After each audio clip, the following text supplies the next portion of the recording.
Gruaja shqiptare I dha lamtumirën e fundit të dashurit të saj. Kjo është ajo që ka shkruar në përlajme. Por a është e vërtet? Unë kam ende dyshime, teksa atë po e ekzekutonin nga një krim që kishte kryer. Gruaja shqiptare vërtet duke thënë të kam dashur, të dua dhe do të dashuroj përgjithmonë. Tani doja ta diskutoja këtë sepse para ca kohësh kemi bërë një video pikërisht të kësaj shqiptareje me origjinë nga Kosova, e cila thuhet që është dashuruar me ishte e dashuruar me një të burgosur I cili u ekzekutua para pak ditësh. Dhe dua ta diskutoja sepse është vajzë shqiptare dhe ne duhet ta diskutojmë që mos të përdoset emri jo vetëm I saj, por edhe I shqiptarëve. Tani mund të ndodhë një gjë e tillë, por doja që ta prekja këtë argument pak e nga pak ta filloj ku e kemi lënë. Pikë së pari, kur kisha folur në fillim fare, kam qenë I pari që kam folur për këtë argument në një video, dhe nëse e gjeni video, nëse shikoni, kam thënë që kjo vajzë me sa duket ka studiuar për drejtësi. Në fakt nuk ishte shkruar në asnjë gazetë, në asnjë revistë, po e dini se ku e gjeta? Rastësisht e gjeta tek faqja e saj, që ajo më vonë e mbylli faqen. Tek faqja e saj kishte bërë një thënie dhe aty kuptova që ajo kishte studiuar për avokati, ose për mbrojtje, ose për drejtësi. Në fakt, sot e lexova në Mirror, njëkohësisht edhe në CNN dhe në faqe të tjera që thonë që kjo vajzë kishte studiuar, ose më mirë, ka studiuar për drejtësi. Atëherë, për ata që nuk e din, bëhet fjalë për një vajzë shqiptare, një vajzë që ka lindur në Kosovë, quhet Tiana Krasniqi. Tiana Krasniqi ka lindur në Kosovë dhe është rritur në Kosovë deri 4 vjeçe. Pastaj në moshën 4 vjeçe së bashku me familjen e saj është spostuar në Londër. Dhe aty kanë vazhduar që të jetojnë ku ajo edhe u diplomua për drejtësi. Njëkohësisht thuhet që ajo është martuar me dikë që nuk dihet as emri I këtij zotërisë, por është martuar dhe ka edhe një vajzë. Vajza, mos gaboj, është 9 vjeçe.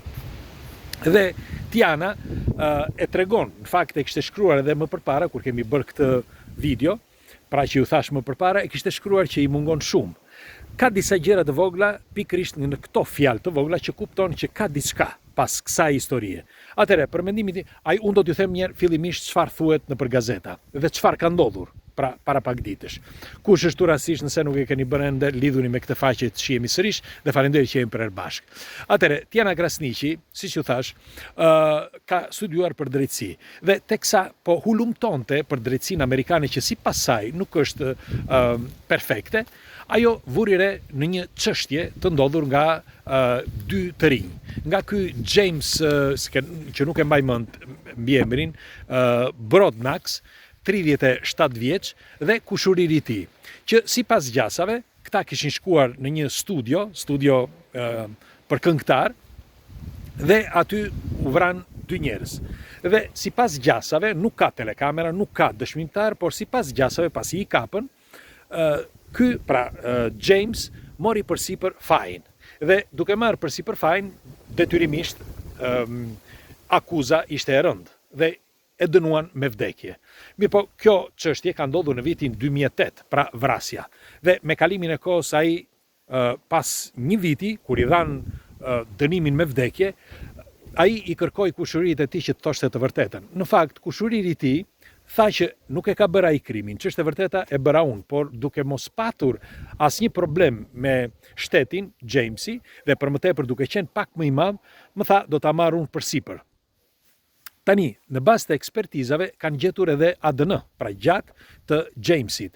Dhe kanë qenë këto shkaqet që publiku, pra jo vetëm gjyqi, por edhe hetimet, e kanë anashkaluar dhe nuk I kanë dhënë asnjë të drejtë. Pra të gjitha kërkesat që kanë bërë që atëherë, pra që kur e kapën, duket e kanë kapur në vitin 2019 mos gaboj, deri vonë, pra deri në vitin 2024, kanë qenë gjithmonë kërkesa që nuk janë marrë parasysh nga askush. Dhe në vitin 2024, Tiana njohu këtë të vërtetë. Dhe nga ai moment u tërhoq pas kësaj historie dhe ajo thoshte dhe thot ende sot që është e bindur që ai nuk ka kryer asnjë krim, por krimin e ka kryer kushuriri I tij.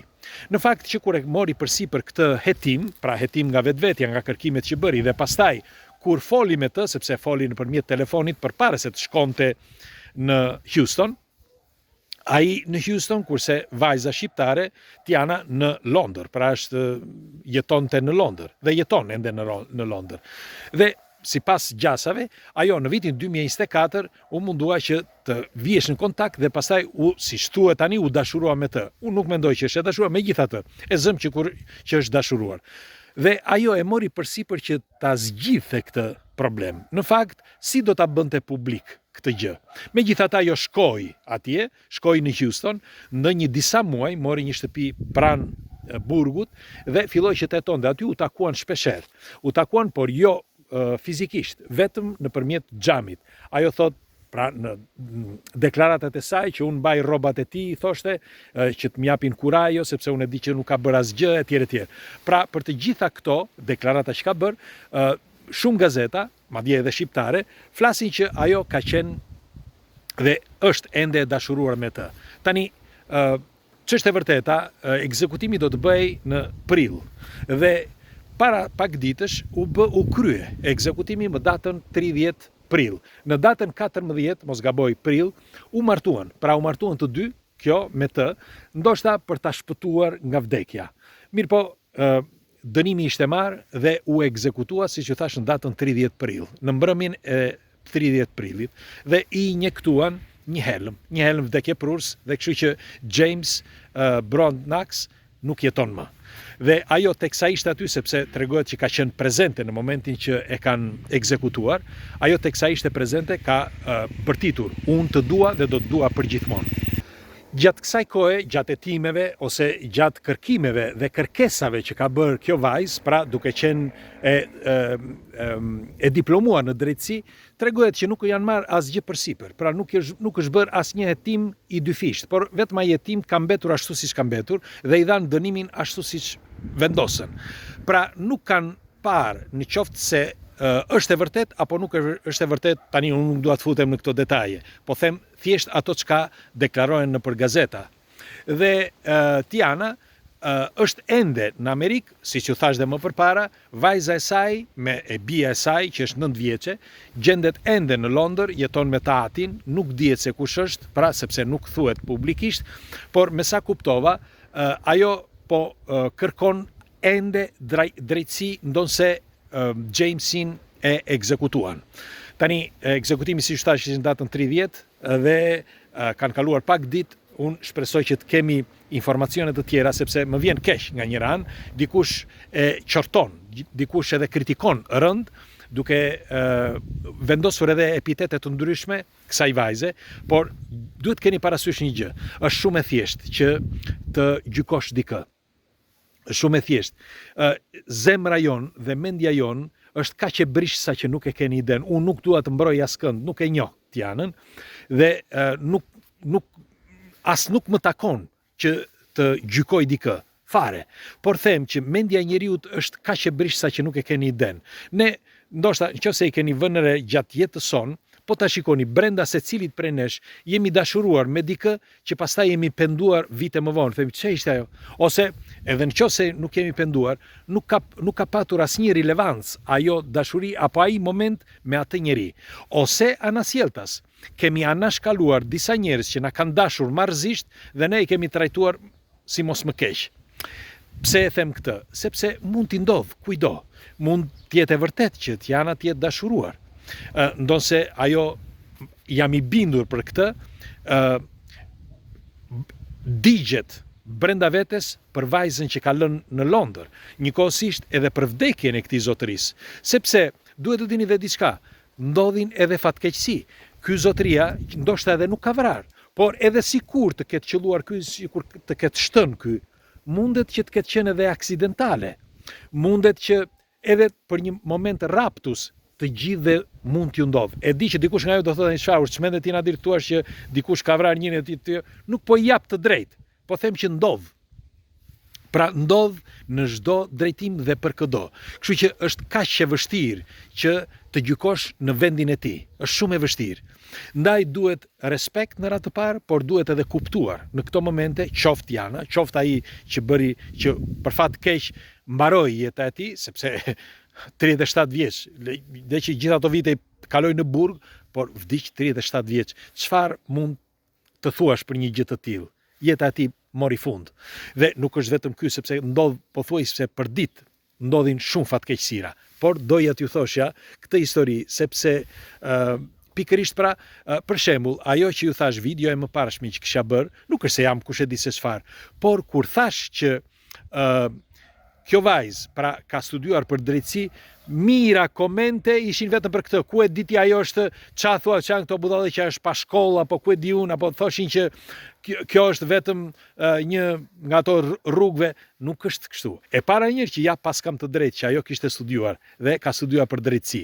Dhe e dyta, nuk mund të paragjykojmë të tjerë se si janë, sepse secili prej nesh është dashuruar ose ka probleme brenda vetes. E të mbani mend që askush nga ne, pra me veten nuk mund të gjykojmë dot veten, sepse ne nuk mund ta shikojmë veten. Ne shikojmë vetëm të tjerët. Pra ne duhet që të njohim të tjerët. Pastaj ata të na thonë se si jemi vërtet. Më thoni nëse un kam të drejtë ose jo, sepse ne vetveten nuk e kontrollojmë dot. Sado që ta kontrollosh, ne që të gjithë themi që jemi më të bukurit, më të zgjuarit, sepse kështu e kemi ushqyer mendjen, sepse kjo është jeta e njeriu.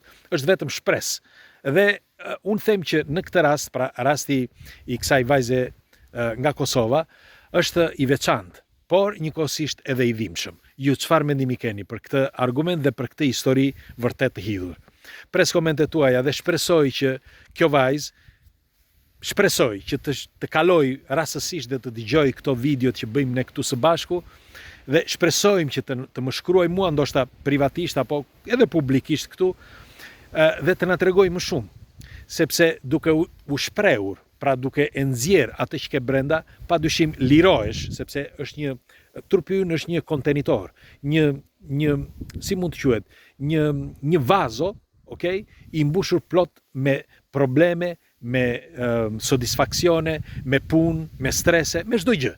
Dhe është mirë që shpeshherë edhe të zbrazet disa herë, sepse kjo liron jo vetëm vetveten, por edhe ndihmon ndoshta veten në të ardhmen, sepse mund të gjej njerëz që e ndihmojnë. Kështu që pres komentet tuaja dhe shpresojmë që kjo vajzë të lirohet nga ai problem, nëse është një problem, dhe i urojmë sukses nga thellësia e shpirtit.